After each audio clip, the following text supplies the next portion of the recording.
زندگی کی درازی کا راز صبر میں پوشیدہ ہے۔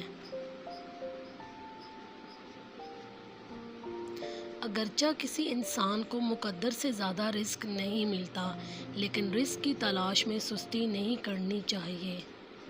زمانے کی گردی سے دل شکستہ ہو کر نہ بیٹھیں، اس لیے کہ صبر اگرچہ کڑوا لیکن اس کا پھل میٹھا ہے۔ نصیحت خواہ دیوار پر لکھی ہو، اسے اپنے کانوں میں ڈالو۔ ایک حسین اور پاک دامن عورت جواہرات کا ایک ٹکڑا ہوتی ہے، اور ایک اچھی عورت ایک خزانہ۔ مصیبت صبر و ایمان کا امتحان لینے آتی ہے، اور مایوسی کمزور ایمان کی علامت ہے۔ جو شخص دوسروں کے غم سے بے غم ہے، آدمی کہلانے کا مستحق نہیں۔